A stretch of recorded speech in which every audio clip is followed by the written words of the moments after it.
You don't need Netflix, you don't need cable. Hop on YouTube, welcome to the hood table, where we chop up local and global events vocally. You don't really wanna miss out on these conversations. Just joke a little, laugh a little, get that wine in your system, fill your glass a little. Expose current events, talk trash a little. You never know, these opinions might clash a little. They addicted to the content, got them binge watching. You don't like it, then you want invited. Bet your friends watching in the house and in your job parking lot before you clocking. They don't wanna miss a second of this HT content. Everybody think they got something to say, so it's an open invitation, bring it to the table. But if you come whack, just know we ain't buying in. We gon' probably turn you back and tell you sorry, try again, Yeah, welcome to the hood table. You don't need. Hey everyone, what's going on?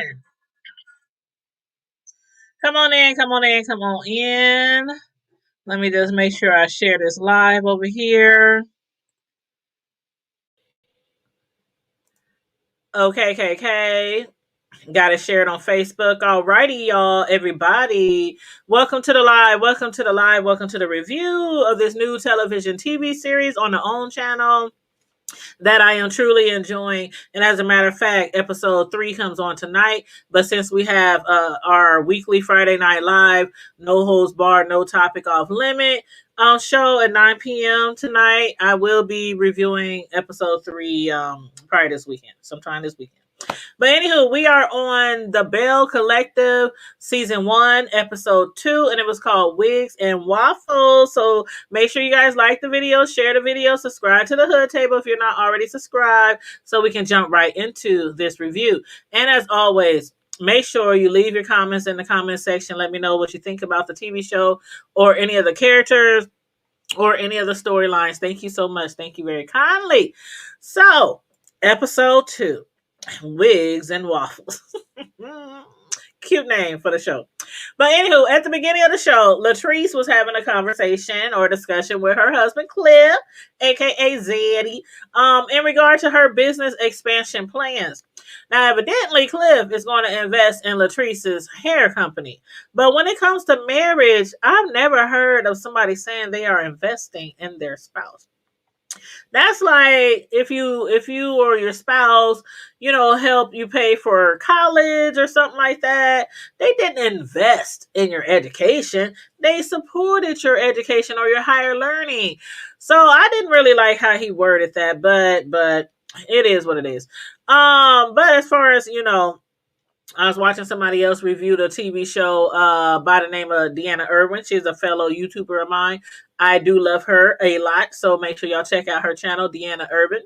I agree with her when she said you can invest like in other people's companies and other people's in business and other people's future, but when it comes to a marriage, it should be considered as support. Like what's yours is his and what's hers is yours. Ain't that how I go? But not only that, Latrice, she was concerned with, if her husband does invest in her business, that she will not be treated as equal. And that again makes it sound like a business deal, a business transaction, and not a man just supporting his wife. And I can certainly understand her concerns because, we already seen a little side of Cliff Zaddy and how he can be a little bit controlling. So on that note, good luck with your investor, Latrice. But anyway, as far as Latrice, she has other problems as well. And that is still with Miss Marie. Marie is still in her fifis about what went down at the brunch last episode. I was like, are you folks serious? You started that entire mess, which was again at the wrong time and at the wrong place.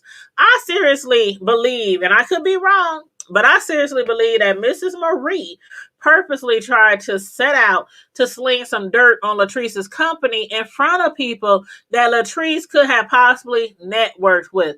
I mean, what other reason could it have been? Because it really went from 0 and escalated to 100 in 2.5 seconds. And why would she choose not to contact Latrice's business during customer service hours instead of bringing it up during a very fancy, important female empowerment brunch? Keyword being empowerment. I digress. But y'all let me know how y'all feel about that. But despite what went down at the brunch, Letitia, she's still moving forward with her visions of revitalizing the area on Paris Street. So she met up with a lady by the name of Miss Dorothy to discuss her plans. And Miss Dorothy took her on a tour of the area where we got to see some of the businesses that not only were there or used to be there, but some businesses that are still located there. And one of the establishments was Peach's Restaurant, where none other than my president, the Barack Obama, had once dined in. But the location that Marie is personally interested in is called the Palace, and that's a place where the legendary Duke Ellington used to perform at back in the day. Now, from the outside, it did look like just some old rundown, dilapidated money pit. But, however, Miss Dorothy claims that is a place worth saving. So maybe all it needs is a little bit of TLC, a little bit of tender loving care, that with a side of a pocketbook full of money for repairs and improvements, of course. And if they got that, if Latrice got all that money to spend to try to revitalize that location right there, that specific location, I think she got what it takes to bring the palace back to life, back to reality. But back to Latrice and her homegirl, Antoinette, aka Poodle and the Pup, as Marie called them at the brunch. Antoinette's crib, which is beautiful and recently redefined, has just went through the purge. Antoinette, who is fresh out of a divorce, is attempting to get rid of any and everything that once belonged to or reminds her of her husband. And in support of her friend, Latrice dropped by with a little gift package, somewhat like a housewarming gift. It was actually samples from her new hair care line, Essentials. And wasn't that packaging everything? I mean, inside the celebrity box were samples of products like shampoos, conditioners, edge control. Latrice really came through with the Essentials. And I'm like, what girl couldn't use some good old edge control? Especially if you are a natural girl. But seriously, y'all, I thought the packaging was very, very nice. And even after all the shade Marie was throwing, her way, I truly believe that Latrice has a great hair products line, including the hair bundles and the lace fronts. Sometimes you buy things from an awesome company and sometimes, it don't work out, but that don't mean nobody should continue to support the company. But anyway, I always give companies at least a couple of chances, when I try them out, especially if they are new and just getting up off the ground. So that's just what I do. And after that, maybe the third, fourth, fifth time, if I still have a bad experience, moving on. But anywho, back to the purge. Come to find out that the main reason why Antoinette's divorce ended was because she wasn't ready to have kids. And I can understand how or why she feels the way she does about, wanting her kids born under or into the right, type of circumstances. I mean, to be completely honest, when, most people, when they're young, like little kids, teenagers, they dream of growing up, going to college, getting married, then buying a house, then buying the kids and the dog. And, not buying the kids, but having the kids or buying. But y'all know what I mean. But in the real world, kids don't usually come about in that order. Most of the time, you had a kid, then you're trying to find a house. Hopefully you got a car. And hopefully you got a job and ain't staying home with your mama. But in her situation, she and her husband were together for 7 years and married for 3 years. So how much longer does she expect her husband to wait? Like after her practice is up and off the ground, or after it becomes successful, or after she done opened up a slew of practices all around the South? Mm-hmm. See, that right there, that's exactly why you must make those decisions before you even jump the broom. But in the meantime and in between time, she later met up with her friend Kaylin at a baseball field. And there at the baseball field, Antoinette takes what leftovers of her exes, his belongings, which was like a bat ball mitt, helmet. She was attempting to force out her remaining feelings for her ex by smashing that ball with the bat and running around the diamond with Caitlyn. Now, I ain't never heard of no ish like that, but I hope it worked. I really hope it helped. But moving right along to Tambra Cherie, the Jackson, Mississippi radio personality. Her birthday party, which she has invited all the ladies to, is coming up soon. So she's out doing a little bit of shopping with Ken, her stylist. This lady not only has a stylist, but a whole entourage, including security detail. And I was thinking, is she really a radio host, or is she the Oprah or Beyonce of the SIP? Let me know some, child, because she security detail. Like, girl, okay. Anyway, you a DJ, but anywho, she's dealing with her own relationship issues, or lack of a relationship, I should say. Mainly, the issues reside with her family. Her parents, who are dying for her to start a family and get on some grandbabies. Now, Miss Tambra has made it very clear that she is not trying to just get with a man just to have a baby, especially when she could have had $1 million baby. And who in the hell was this NBA player who offered her a whopping $1 million to have a baby? Please spill the tea, y'all. Spill the tea. I need to know this. I really do. I mean, because unless the baller is in a serious relationship, they ain't really trying to get no money to no female, let alone $1 million to have a little baller. Mm-mm. I've never heard of such a thing. Is that how it goes down the South? You got to be down in the South to get money for your baby. You ain't even got to stalk him down or put the law on him to get no child support. They just throw $1 million at you. I don't know about all that. Now, they might pay a chick $1 million to get rid of an unwanted baby. That part. But thanks to her freezing her eggs, she can have her own little baby if she really wants to. All she got to do is just thaw them out and hatch them suckers right on up whenever she gets ready. But for now, let's leave the eggs in the deep freezer and get over to the old Capitol Inn, where they are having Tambra's birthday party. Latrice showed up, and she had her own entourage. But after those shenanigans at the brunch, child, can you blame her? I can definitely see why they came deep. I would have came deep too. I would have had my man, my sidekick, my homegirl, my homeboys. We would have been deep. Anyway, that's how you normally go out anyway. See, I'm from the hood. We don't go out alone. We gonna have at least 2, 3, 4, 5, 11 people with us when we go out. 3, 4 cars deep.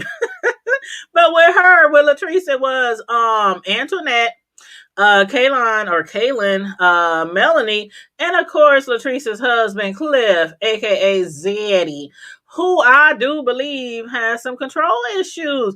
Like, he needs to be included at almost every single event that Latrice attends, or she said he'll get upset. And we heard that straight from the horse's mouth. So that ain't me just, assuming or anything like that. She said it. She said it. But how you gonna go from and be like, how you gonna be controlling and flirtatious with other ladies at the same time? Huh? Like, you controlling, don't want her out your sight, but then you flirting with ladies in front of her. Like, we saw how last episode Latrice had got upset when he called somebody beautiful, who I believe was Melanie. Remember, she was on FaceTime or something? And he said, well, if she's beautiful, she's beautiful. What's wrong with me calling her? Do you got a problem with me calling her beautiful? And Latrice was like, never mind, just forget it. Deeper than that. Then this episode, he was downright being flirtatious when he told Leticia, oh, I'm doing better than good. I'm doing real good. Yeah, girl. Did you see his whole body moving out? Belly was rolling back and everything. I was like, what the hell? Y'all, that man is a whole mess, and this is only episode 2. But anyway, I could be wrong. He could have just been acting, really friendly, Right. Y'all let me know how y'all feel about that scene right there. But meanwhile, at the table, Latrice politely made it known to Letitia that she did not appreciate how her friend Marie came at her during the brunch. Letitia actually agrees that Marie does owe her an apology, but in Marie's absence, she refused to allow Latrice to go too far in on Marie. Why? Because Marie is a multi-million-dollar millionaire who owns a home health care agency.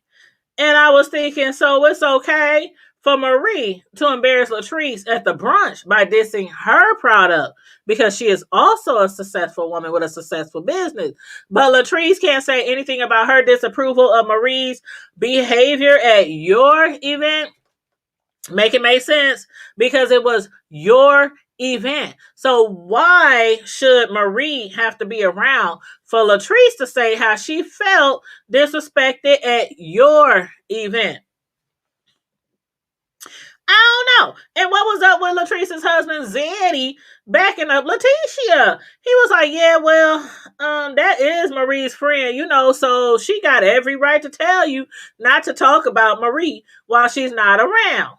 Child, I wish my husband would. My husband be right there talking about, well, she may not be around, but we gonna tell you what we gonna have to tell you, and you gonna listen.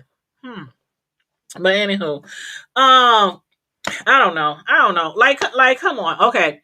First of all, Latrice, she wasn't even going in that hard on Marie in her absence.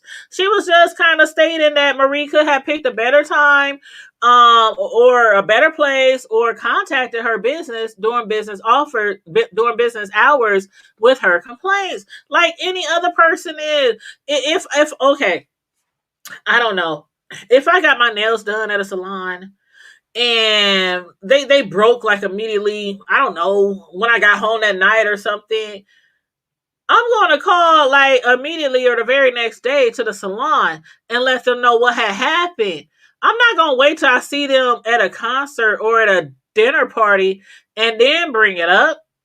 What sense does that make? Like, how much time really actually passed from when she got her wig to the brunch? I'm sure it wasn't the next day. But anywho, that's all she was trying to do. And what she actually said was, if that is somebody's highest level of professionalism, then she has no conversation for them. And with that, I said, to hell with that. The customers always right shit, because a lot of customers use that to their own advantage, even when they know they are dead as wrong. Hell, I done worked in the customer service field for years back in the day, so I know, trust me, I know firsthand how customers can be trying to get some free stuff or get something replaced that they done messed up. But anyway, Latrice's husband finally squashed the conversation, telling the ladies, okay, that's enough. Y'all hands and did enough heckling. Let's get down to what we really came here for, which was to party. I was like, that's right, Zeddy. Tell him, Zeddy. Get your party on, Zeddy. Then, speak of the devil, Marie shows up. Now, although I still feel like she was wrong for the drama she stirred up at the brunch, I have to admit, she was working that black outfit. I ain't mad at you, girl. Curves and all. She was giving it to us and to everybody at the party. And Marie seemed to be in really good spirit. She seemed to be in a really good mood when she got there.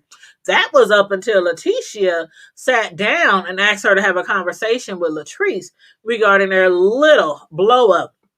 But oh no, Marie wasn't feeling that at all. And it was quite obvious that she was feeling like, or feels like, Latrice is beneath her, like way beneath her. When Letitia said, but we are all bosses. Come on, girl. We need to try to, work things out, stick together, support each other. We women, we female entrepreneurs in the same city. Marie must have looked at her like she done lost her damn mind. Talking about Latrice ain't no damn boss. She ain't no boss. What the hell you talking about? I'm a boss. She ain't no boss. So hashing things out with Latrice right then was not in order. Not in order. But finally, the birthday girl arrived, and Tambra was looking just as gorgeous as she wants to be. After she set foot on the scene, the party soon gets up off the ground to a full blown swing. People are dancing, sipping, mingling, just enjoying themselves, having a good old time. But for some reason, Melanie, Latrice's PR, thought it would be a nice idea if they both sat down with Letitia and Marie. Now, Melanie, she had already heard what happened. She heard what had happened, but she wanted to be messy and hear the tea from Marie. But Marie, who still wasn't buying into speaking about the situation with Latrice, stated that Tambra's birthday party is not the time for a conversation. Did y'all see the expression on Marie's face? If looks could kill, she looked like she was trying her best not to spit up a whole bag of curse words at Latrice, that or trying not to open up a whole can of whoop ass on Latrice. Marie also mentioned that she is not fake like Latrice, but if you ask me, if that's the case, why you felt the need to disrupt and act all ghetto at Letitia's event, but then you refuse to even attempt a mature conversation at Tambra's event? Hmm. Hmm. Y'all let me know. Y'all let me know. But either way, I was surprised but glad that Letitia checked her on her shit. She was like, "You supposed to be a businesswoman, a boss, a socialite, but you are acting like some damn chick from the hood who don't know how to handle a disagreement between two grown business women, not just women, business women." Letitia summed it all up. She gave her a friendly little scolding, friendly scolding. Kind of like what Kenya did to Cynthia on the Housewives of Atlanta. And she summed it up by telling her basically, as a businesswoman, this is not a good look for you. You sitting here looking crazy with your lips all poked out, just looking all mad and like, come on now, it ain't even that damn serious. Just go to the girl in a nicer way, a more mature way, and let her know you have problems with her hair. Or call the customer service between the hours of 9 to 5, like Big Red said. And actually, I think Latrice said her hours are 10 to 5. But anyway, those words right there, when she told her this is not a good look for you, those words right there is what brought Marie to tears, because her girlfriend is right. Letitia is right. But Marie never did reach out to Latrice at the party, as far as I could tell. However, Letitia and Antoinette did come to terms. Antoinette even offered her support to the brunches. Antoinette was like, I see what you're doing. I like where you're going and what you're trying to do, but can I be of some assistance? So, Letitia was like, sure. She accepted her offer and everything. That was right after Letitia, man. That doggone Antoinette, she said, and I promise not to shade you anymore. I promise not to throw no more shade towards your brunches, because she had been shading the hell out of her brunches. And Letitia was like, okay, she accepted that right after she threw a little of her own shade towards Antoinette's hair. Did y'all see her hair? I'm like, that's another thing. Your good Judy owns a successful nationwide hair bundle, lace front business. So why are you walking around looking like you got static all over your head? Man, Letitia had her hands all in her head trying to lay her shit down. And she just gave you some edge control when she came to visit you the other day. Girl, where's that edge control? Use it. But anyway, y'all, I thought that was really funny. But y'all make sure y'all like and share the video. Let me know what y'all thought about the different characters, the storylines. Y'all know how I go. Put your comment in the comment section. Tonight, if you guys have nothing better to do, we'll be live at 9 p.m. Central Standard Time for our Friday night live show. And most people know it is a no topics off limit, no holds bar type of show. If you have something you want to discuss, all you got to do is let us know. You can jump on the screen with us. We can have up to 10 people on the screen, or you can just put your question or comment in the chat and we can speak on it. We can have a conversation. But yeah, no host bar, no topics off limit. Friday Night Live tonight, 9 p.m. And on that note, stay safe, be blessed, remain vigilant, and as always, keep it hood. Bye.